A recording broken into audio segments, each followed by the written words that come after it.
Olá, olá, olá! Sejam muito bem-vindos a mais um videocast dos Bons Companheiros. Eu sou o Rod. Eu sou o Fernando Imperator. E a gente tá aqui para falar sobre... O Candidato Honesto. Exato! O filme aí estrelado pelo Hassum. Qual é o primeiro nome? Leandro Hassum. Que você deve conhecer de Zorra Total, Divertix. Divertix, ele fazia aquele... Divertix é horrível, Nossa. né, cara? Mas Até que a Sorte nos separe, que são os filmes que ele fez, né? Exato, 1 e até 2. do mesmo diretor, né? Exatamente. E esse diretor também fez De Pernas pro Ar, que é o filme com aquela menina que... Bom, agora a gente tem o Leandro Hassum, que ele é um candidato à presidência que passou para o segundo turno. Tadã. Só que algo acontece, ele recebe uma mandinga da avó dele e ele só vai falar a verdade. Ou seja, um candidato A presidência... honesto. Exato. Que não pode mentir. Aí tá formada a trama. Temos, né? Essa é a trama. E aí, desenrolar. E aí, pra começar, a gente tem já a questão óbvia que é muito parecido com o filme do Jim Carrey, né? Sim, que é exato. O Mentiroso. O Mentiroso. Liar, Liar, que ele é um advogado que não pode mentir, que também é uma Exato. premissa interessante. Uhum. E aí tem também, olha só, a questão dele com o filho dele e tudo mais. Sim. Parece um pouquinho. Lembra bastante, E cara. parece até que o Leandro Hassum faz uma certa homenagem ao Jim Carrey na hora das caretas, né, Das cara? caretas, Tem algumas bastante. caretas parecidas até, que ele Que é aquela coisa de, né, se você não pode falar, você, né, se não consegue, então é aquele você quer. momento de mostrar que você tá travando, né? Exatamente. Mas a gente tem que falar também que esse filme, ele tá saindo acho que na melhor época de propaganda política, porque vamos ter eleições Sim. em outubro, o filme tá saindo dia 1º de outubro, né? Exatamente. Então Então, a eleição é dia 3, acho que vai sair no fim de semana da eleição, olha só. Olha só. Os caras pensaram num timing bom, Um timing né, pra muito sair bom, o filme. porque o filme ele já abre, né, com aquela coisa de propaganda política. Então já e é uma história, cara, que lembra muito a do próprio Lula, né, se a gente for pensar, né? É verdade, o Dá candidato uma ele tem... Ele dá uma tirada, né? Porque né, na história lá da propaganda vai mostrar que ele perdeu o mamilo e por conta disso... Ele era um trabalhador, sindicalista, e aí perdeu uma parte do corpo, no caso dele o mamilo esquerdo, né? Então, as tiradas, e isso que é bacana, né? No filme você vai encontrar... Mas ele não é uma imitação do Lula, Não, né? não, exato. Ele é só baseado na biografia, de certa forma, do De Lula. certa forma, porque a história vai seguir um outro rumo, apesar de ele Sim. brincar muito, a gente vai ver muito reflexo da realidade em vários momentos. Aham. Você vai ter o deputado evangélico, você vai ter na CPI, você vai encontrar o cara de olho roxo, que você vai lembrar do, né? Você vai lembrar do Roberto Jefferson. Roberto Jefferson. Exatamente. E ele tem realmente... E assim, político é uma classe muito fácil de fazer humor em cima, né? Porque ninguém gosta muito. Tipo assim, ninguém vai sair defendendo político por aí, né? Exato. E aí, cara, começando, eu gostei do tema. Acho que é um tema que o Brasil precisa mais trabalhar, né? Fazer piada de político é uma coisa que ainda muitas pessoas levam a política muito a sério, e eu acho que brincar com isso, com o jeito que o sistema funciona, é uma coisa legal, assim. E o jeito que ele faz, assim, é lógico, não é o tipo de humor que eu prefiro, e eu acho que nem você, né? Ele usa um tipo de humor muito pastelão. Fala assim, ele é uma comédia adulta, porque você vai ouvir muito palavrão, vai ter muita insinuação sexual, então você sabe que não é um filme pra criança. Sim. Né? E o problema é que as piadas são muito visuais e muito pastelão mesmo. Então, você vai ter piada de pum, você vai ter piada nem de careta, né? Então, se for pensar, por mais que o Jim Carrey tem piada, né? Ele consegue fazer filmes de comédia adultos também, mas ele é muito visual, né? Sim, é verdade. É verdade, se você for ver, por exemplo, o filme do Debi Lloyd, tem piada com cocô, piada com meleca de nariz, né? Tem bastante coisa assim também. E aí, assim, não é o meu tipo de comédia preferido, particularmente, mas assim, eu gostei do filme, eu achei que ele... Ele caminha também por uma certa... Ele tem uma certa moralidade, porque não é um filme só pela comédia em si, mas ele tenta também passar uma mensagem, né, de conscientização política, por isso que é legal falar da brincadeira. Mas nesse caso, eu acho que, sabe, são dois caminhos. Você pode também realmente ajudar a conscientizar através da comédia, e outro você ajudar a alienar mais ainda, entendeu? É tão natural a gente ver corrupção na nossa política, que a gente já fala, vira piada, entendeu? Entendi, Então é voltar no cara que rouba mais faz, ver graça nisso, voltar, gente que vota em tiriricas da vida aí, né, só pela graça, volta a política em si, a propaganda política é uma piada, né, cara, assim, hoje mais do que antes, porque hoje, assim... Não existe uma lei que exige que o candidato se comporte de tal forma. Então você tem aí os candidatos palhaços, o candidato funkeiro, o candidato ex-BBB. E isso acaba sendo... É o que é, né? A democracia é isso. Assim, todo mundo pode se candidatar. Se eu quiser ou você quiser, a gente pode formar um partido do ABC. Vote no POBC. E e ir lá e fazer. Só que exatamente esse sistema que, de certa forma, não seria arcaico, assim, não é um sistema baseado na escravidão, mas é um sistema que tem uma certa idade já. Sim, propaganda eleitoral gratuita na TV tem uma coisa um pouco de até propaganda do governo militar da Alemanha nazista, da União Soviética, entendeu? Tem essa coisa um pouco antiga. Você pensar assim, a Voz do Brasil, aquela... É uma coisa, né? Cara, até hoje, todo dia tem 1 hora de programação governamental nas rádios. Eu acho isso um pouco, até, de certa forma, ditatorial, assim. Parece que é um resquício da ditadura que... Eu posso estar falando merda, mas eu acho que foi uma coisa inventada na ditadura que falaram, vamos manter, porque a lei é assim e já está pronto, né? Então, eu acho que existe muita coisa para tirar barato, assim, da política. E E eles mexem com algumas coisas até que a gente, assim, por exemplo, a parte da putaria da política, né? Assim, o pessoal em Brasília que tem muita puta, que eles... Porque se for ver, é uma concentração de dinheiro e poder tão grande que os caras têm uma vida... Mostra isso muito bem, como eles têm uma vida... A vida mansa, que dá pra... A vida de luxo, né? Não só luxo, a luxúria, né? No caso do acesso fácil a mulheres que são... Mulheres objeto, né? São aquelas mulheres que fisicamente, né? É aquela que tem bunda, coxa, peito. E é só pra satisfazer, né, o político, estão lá. Mas é legal também mostrar nessa parte de brincadeira, que né, a gente falou de relembra casos que existem, tem até a parte de como se usa, por exemplo, helicópteros que é do governo, e como se usa pro bel prazer do próprio político, né? Que eles não têm, os caras que não têm escrúpulos, parece que ele te mostra na cara de um modo engraçado, mas também é a nossa realidade um pouco. Né? Exatamente. Eles são praticamente os nobres do dia de hoje, né? Porque eles têm uma vida mansa, é tudo pago pelo Estado, então o dinheiro de todo mundo. E interessante que mostra também, né, o lado de que ele está sempre com um assessor, então você percebe que os políticos estão assessorados até na parte da corrupção, né? A gente vai ter uma CPI aí, que é um mensalinho, né? Mesadinha. A mesadinha, muito Mesadinha, né? Um ótimo nome, porque o mensalinho, né? Ele até brinca. O mensalão, O mensalão já estava sendo usado, já né? Sendo usado. E é engraçado porque, cara, mensalão é realmente um nome...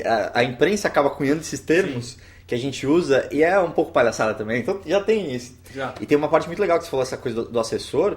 Tem uma cena que eles estão bem no começo, quer dizer, é bem no começo. Eu cheguei 5 minutos atrasado no filme, mas é bem no começo.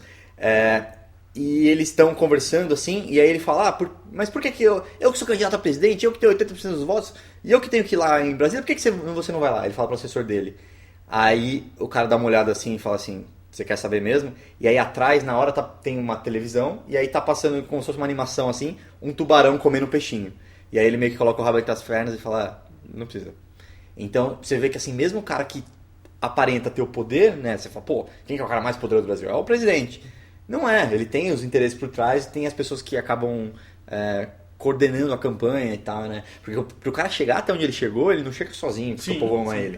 Ele chega porque ele tem apoio de muita gente, tem muito dinheiro da campanha por trás. Exato, isso o filme mostra. Ele vai mostrar, né, o cara recebendo propina, próprias piadas, né, com dinheiro na cueca, tem também. A parte do Lobianco, né, que é o ator do Porta dos Fundos. Sim, que é o Marco Feliciano que ele tá fazendo a piada ali, que, né, hoje acho que é quem mais representa a bancada evangélica na política. Sim. Acho que o principal é o Marco Feliciano. E aí ele tá um cara, óbvio que toda comédia tem o Matheus Feliz, alguma coisa?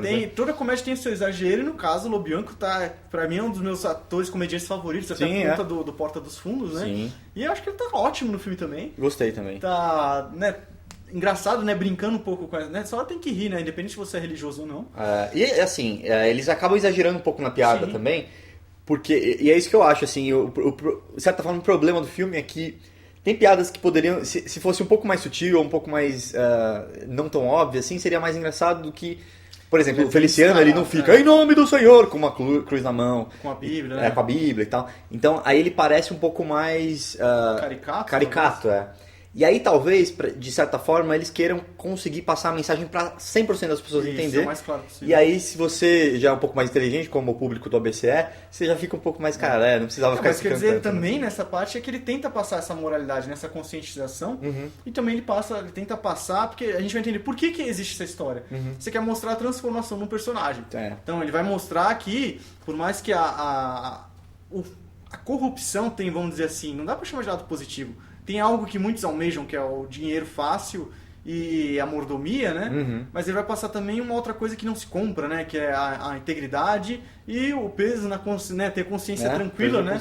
Então ele vai trazer um drama que, assim, do personagem se resolver, e eu já vou adiantar, eu não gosto daqueles filmes do cafajeste, por exemplo, o cara mal que vira bonzinho, eu não gosto. O malandrão que no final e tem uma crise de consciência. É o malandro pegador que se redime no final e tem a mulher lá nos filmes de romance, ou é o cara, né, o trambiqueiro que se conserta e vira, tipo, histórias de redenção. E esse filme ele é um pouco uma história de redenção desse político que é tão corrupto e aprende sem a vontade dele, que é falar a verdade, e como isso pode trazer... Por exemplo, no caso do Mentiroso, pra mim foi mais, sei lá, suave a transição dele, né? E esse aprendizado fez mais sentido, assim, né? Agora, nesse filme, cara, o humor, assim, não achei tão engraçado pra mim. Eu não gostei tanto do filme. Então, eu lembro de ter dado umas 5 boas risadas no filme. E aí o resto, algumas coisas, engraçadinho, É o tipo de humor que realmente eu acho que não é o seu preferido nem o meu. Exato, não é o meu preferido também, até por conta que eu falei, né? Um humor muito pastelão. Acho que é muito delicado você fazer humor pastelão assim, que agrade todo mundo, né? Então. Por exemplo, a gente tá acostumado com o Jim Carrey, mas será que outro comediante eu dou tanta risada, né? De ser mais tão visual, né? E até o Lobianco, né? Que é um ator que ele se dá muito bem nos textos do Porta do Fundo, que são textos que parecem muito mais com o cotidiano, assim. Então, é um humor mais que não tenta ser engraçado pra você rir. Tipo, ri agora, não tem punchline, assim. Ele é um humor que a própria conversa é engraçada. E aqui ele faz bem o papel dele, mas eu tenho certeza que se fosse o texto do Fábio Porchat, ele teria um pouco mais de graça. Seria verdade, cara. Eu também acho isso. E aí nessa cena do pastor evangélico que é deputado, ele mostra também essa coisa de rifar ministério, né? De pegar... Sim, né? Tipo, o cara que vai se eleger e ele fala... E aí ele tem, pra ter o apoio de todo mundo, ele tem que prometer coisas aqui, coisas ali. E é meio que o resumo da política, né, cara? Porque a gente pensa assim, talvez tenha o político honesto. E aí no final do filme ele tenta até fazer uma coisa... Esse discurso mais moralista, porque você tem que votar consciente, blá blá blá. Só faltou o Carlinhos Brau, parecido com o cantor. Isso é verdade, só faltou ele. Mas eu sou um pouco mais desiludido com a política do que ele tenta passar, assim. E é um filme que, assim, é engraçado que o filme inteiro ele mostra, olha, veja como esse lugar é corrupto, é podre e não tem escapatória. Por mais honesto que qualquer pessoa seja, ele vai chegar lá, ele vai ter que... Pra ele chegar lá, ele já vai ter que ser desonesto, né? Sim. Porque uma campanha eleitoral custa 100 milhões de reais, como é que você vai... isso, né? Como funcionam as coisas, né? Porque a gente tem, por exemplo, aí o Tropa de Elite 2, que ele expõe isso de uma forma muito visceral e dramática, né? E ele meio que... Ele também tem... Esse filme também tem, de certa forma, uma coisa didática de mostrar como Brasília funciona, que tem os interesses, que talvez quem não se interessa muito por política acaba não entendendo, né? Assim, que tem esses interesses por trás. Porque você vê lá o político falando o textinho decorado, que foi escrito por 30 publicitários, que são feitos para causar emoção para você, e aí depois tem aquela voz firme, vote em candidato para dar aquela segurança paternal. E... É tudo muito bem orquestrado, né? Tem uma hora que ele tá na CPI fazendo uma coisa, fazendo um depoimento, e aí ele começa a falar, essa casa de homens honrados, nem fudendo! E aí ele tem essa... ele chama de circo, e parece um circo mesmo. Sim, parece que são os macacos que julgam os humanos no planeta dos macacos. Assim, é meio que cada um é colocado ali, dão uma roupinha pra alguém, colocam um brasão na parede, e ali vira uma coisa oficial... E pegam dinheiro da população e os políticos parecem que vivem essa vida de reis, né? Tipo, eles não parecem que entraram na política pra servir, e sim porque é tão melhor que qualquer emprego que existe no planeta, tipo, em uma empresa normal. É coisa, né, de novo, balancear, né, que honestamente você não conseguiria ter o padrão de vida e estilo de vida que um político exatamente. Tem. Então ele mostra... E mesmo assim, vamos por um político muito honesto, mesmo assim ele tem carro pago, ele tem passagem de Brasília para a cidade dele, ele tem... Existem muitas brechas que dá para eles tomarem, né, certas mordomias que são inconstitucionais, desde o uso de helicóptero que ele pode usar, que não deveria... Por isso que fala, a questão é mais de integridade, que se um cara... se corrompe. Até tem uma cena que tem dois cidadãos comuns, estão no elevador com o cara tá lá disfarçado, e aí ficam falando mal do cara, né? Mas se você seria corrupto também? Então, ele traz ele um joga pouco pra gente. Também pro povo, pro povo que tá assistindo, por exemplo, você, no lugar do cara, você também não ia aproveitar? Você também não ia morar numa casa em Búzios? Você também não ia usar o helicóptero ao seu prazer? É verdade. Se você fosse homem, você não ia sei lá, tentar pôr uma secretária gostosa pra tentar ficar pegando e tal, mesmo tendo uma esposa e filhos? Ou você iria usar sua esposa e filhos só pra ser aquela fachada, né? Pois é. Então ele questiona um pouco disso, mas é o que eu falei, no geral, pra mim, então, por isso que eu falei, é delicado você tratar esse assunto que é tão sério, né? E ainda mais saindo numa época de eleição. Mas não sei se... Eu queria achar mais graça, mas também não tô sendo aquele cara, tipo, pô, não consigo ver graça numa coisa que é tão ruim, tão real da nossa... Não, acho que eu tô julgando o humor, eu não achei um filme tão engraçado. Entendi. E eu achei a história um pouco forçada nessa coisa de moralidade também, principalmente no final. Isso foi... No final, eu acho que é uma quebrada boa, assim, porque... Pra tentar te educar politicamente a como tomar sua decisão, e principalmente educar até os políticos, né? Porque ele joga... Né, ele vai jogar um tipo de consciência, de conscientização pro próprio político. Sim. Nessa questão de se aliar ou... Né, que a política hoje é mais uma questão de interesses, né? Eu preciso me eleger, então eu vou fazer parceria com o tal cara. O que você quer? Você quer um... Né, você quer um cargo no ministério? Exato, você quer um emprego pro seu primo, né? Então, você quer uma mala de dinheiro? O que eu posso fazer por você?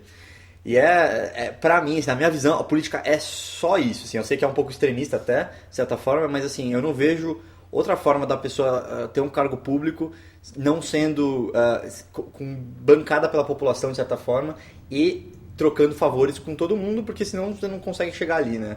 Você vê assim, as pessoas que tentam fazer uma coisa sem o apoio de grandes empresas ou grandes partidos, a pessoa tem 1-2% de voz e nunca vai conseguir chegar lá. Então, esse que é o meu... E eu acho que o humor é bem implementado quando ele tenta fazer críticas à sociedade, assim, né?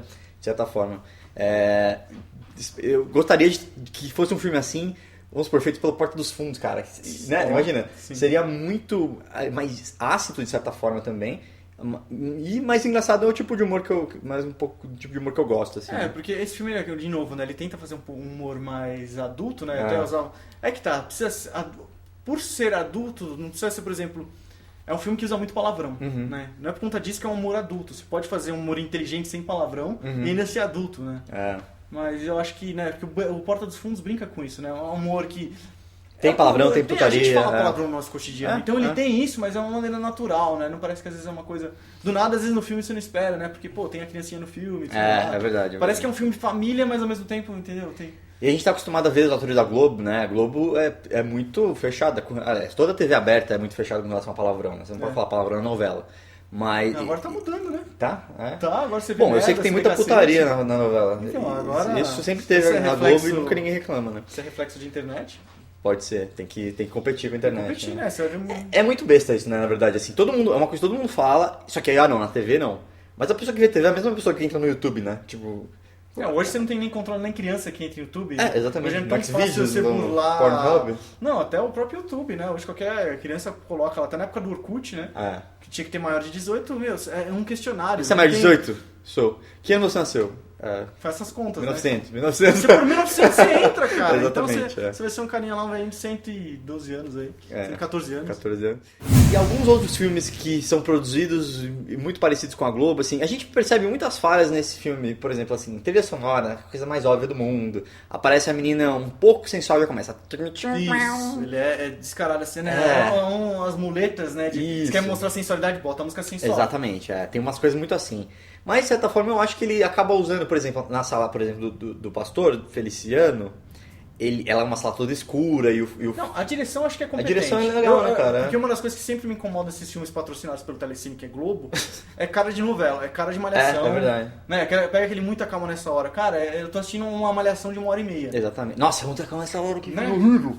E nesse caso não, cara. Acho que a direção tá competente. Exatamente. A gente tá falando mais de roteiro do que necessariamente da direção. Sim, então, é verdade, você fala da cena do pastor evangélico, eu acho que eu também achei bacana. Mas no geral eu achei a direção bacana. Tirando esses caguetes na escolha da trilha sonora, dos momentos que a trilha sonora entra, ou até o tipo de música da trilha, aí eu acho que já é um pouco forçado, né? Que bom que não entrou o Jorge Fernando vestido de mulher, tá ligado? Não tem nenhuma dessas coisas da Globo de entra uma velhinha armeniana, alguma coisa assim. Sempre tem uma coisa assim. Enfim. Cara, eu acho que foi um filme válido porque eu me diverti, assim. Eu não é um filme super, nossa, que filme foda, mas é um filme que eu acho que é um bom filme brasileiro de humor, assim, entre os filmes brasileiros de humor. Eu acho que ele não é tão bom, por exemplo, como aquele que tem o Tony Ramos, que eles trocam. Se Eu Fosse Você. Se Eu Fosse Você. Que também é uma comédia, de certa forma, um pouco pastelão, mas eu acho que ele tem algumas tiradas bem inteligentes, né? Eu acho que fica um pouco abaixo disso, mas eu gostei desse filme de certa forma. Eu não é nem questão de esperar mais, porque eu não tava com muita expectativa. Você curtiu o Leandro Hassum? Cara, de outras... Cara, eu não gosto... Por exemplo, Divertix... Eu não curto muito o humor... É que tá... Nesse caso dele, eu tô julgando mais por esse filme por ser mais, né? Não só do roteiro, tem o jeito dele, né? Ele tem bastante coisa de fazer improvisação também. Isso, mas cara, no geral, nesse filme eu não curti muito não, sabe? Eu não consegui rir tanto quanto eu esperava. Óbvio que eu dei algumas risadas, mas... Sabe, é aquela coisa assim, né? É que nem quando você assiste o filme da Scarlett Johansson lá, Sob a Pele, que a gente comenta, só porque você quer ver ela pelada. Você vai assistir 2 horas pra ver 30 segundos. Entendi. Nesse caso, eu dei 30 segundos de risada de 2 horas. Valeu a pena, a experiência não foi tão prazerosa pra mim, sabe? Foi um pouco cansativa. E, de novo, a parte moral, achei, sabe, um pouco... sabe, desequilibrada com o tipo de humor que tava trazendo. Sabe? E até diferente de todo o roteiro, né? Porque, assim... Primeiro, você mostra toda uma merda e depois você fala, mas ele pode melhorar e tal. Acho que é o tipo de arco que você tem que acabar fazendo e eles fizeram bem ruim, assim, na minha opinião. Mas a gente assistiu, por exemplo, numa cabine de imprensa só com críticos de imprensa. Então tinha lá Rubens Evaldo Filho, a galera toda. E a gente ouviu umas risadas, né, cara, durante o filme. Geralmente esse é um público muito exigente com relação a essas coisas, então... Se esse tipo de público riu, eu acho que assim, o público geral vai acabar gostando até um pouco mais, né? Sim, é que tá. A gente tem que falar também, né? Eu não sou reflexo da opinião toda. Bacana do nosso... Mas assim, não tô falando que todo mundo gargalhou também, mas assim, você vê que não foi exemplo, aquele negócio, era uma piada e aí todo mundo ficava quieto. Bacana assim, nós dois assistimos o mesmo filme, mas nós dois temos opiniões diferentes, apesar da gente ter os pontos em comum. Sim, né? Então eu acho bacana isso do que a pessoa se identifica, né? Do tipo de verdade. De filme, de humor e tal. E esse é um filme que tem essas coisas, né? É foda, porque algumas partes realmente lembram Zorro Total e você fica, cara, que merda, né? Essa piada não podia exagerar um pouco menos, né? Não precisa tanto e tal. Mas, cara, é um tipo de comédia realmente muito particular dele, assim. E... Será que ele vai continuar? Acho que ele vai continuar fazendo isso. Esses filmes estão fazendo sucesso pra caramba, né, cara? Cara, dura isso. Esse filme... Não sei se é algo negativo, porque uma vez que o filme faz sucesso, isso é bom pro cinema nacional. Sim, Mas vamos criar mais filmes originais, não dar sequência pros filmes. Mas isso aí, cara, quem mais faz é Hollywood. Hollywood, um filme fez sucesso, eles têm vira franquia. Tudo é franquia. Tem spin-off, né? Filme derivado. Então no Brasil não vai ser diferente. Não dá pra esperar que seja diferente. E o Leandro Hassum em pouco tempo, esse é o terceiro, então, e vai sair o 3, A Terra Só de Separe 3. Então, né, cara? Eu não sei, bom, não assisti nenhum mesmo. Nem 2, né? Mas ele tá virando tipo um Jerry Lewis brasileiro, né? Um negócio um pouco mais corporal, assim. Aliás, eu acho que, olha só, que tem um filme dele que o Jerry Lewis... O 2. O 2? Olha. Tem o Jerry Lewis no filme dele. Tá vendo? E se você chegou até aqui, escreva nos comentários. BC. Mostra pra gente que você chegou até o fim desse vídeo, que se você entendeu que se nós fôssemos um partido, nós seríamos o partido dos bons companheiros. E é claro que você votaria na gente, né? Se você chegou até aqui nesse vídeo, você é maneiro, você é brother. E se você votaria na gente, curta esse vídeo também, é só dar um joinha aqui embaixo. Isso ajuda a gente pra caramba. Pra caramba mesmo. Né? Se você ainda não é inscrito no canal, você pode se inscrever pra receber, pra que o YouTube te avise quando a gente tem vídeo novo. Compartilhe, né, nas redes sociais. Os bons companheiros, você pode encontrar a gente também no Facebook. Facebook.com/bonscompanheiros. Exato. E no Twitter, que a gente tá no @CinemaABC. Exatamente. E, além disso, né, nós temos algo bacana, que é entre osbonscompanheiros.com/VIP, que você vai encontrar o quê? Conteúdo exclusivo. Como? Você vai ter que colocar seu e-mail, e por e-mail a gente vai mandar conteúdo que só manda pra quem é inscrito lá. Mas quanto custa? De graça. Isso que é o bacana. Porra, é VIP, mas é de graça, olha aí. Exclusivo e de graça. A gente não quer comprar seu voto, a gente quer tirar conteúdo de qualidade. A gente quer comprar a sua audiência. Exato. Com muito valor e muito conteúdo. Você que tá chegando, né, até o fim desse vídeo, tá acompanhando a gente, é bacana a gente devolver isso. Mas pra isso, se inscreve lá. Se inscreve lá. E a gente manda coisa legal, hein? E se você gosta de cinema, que eu espero que sim, porque você tá assistindo esse vídeo, e gosta de distopias do futuro, você também pode assistir minha palestra no CONACINE, o Congresso Nacional de Cinema, que vai ser sobre distopias no cinema e o que isso nos ensina sobre o mundo real. Ó, que legal. Olha aí, é uma palestra de mais ou menos 1 hora e que, para se inscrever, também é grátis. Você vai em conacine.org/OBC ou você pode só clicar aqui também, se você estiver vendo no YouTube. E você vai se inscrever no Conacine, e aí tem essa minha palestra, tem a palestra do Bruno sobre a introdução à ficção científica, e mais 18 outros palestrantes com palestras diferentes sobre teoria cinematográfica, efeitos visuais, ficção científica, cinema gnóstico, um monte de coisa legal. Coisa bacana. E lembrem-se! Ao assistir bons filmes, que seja com bons políticos. Vai ser difícil então.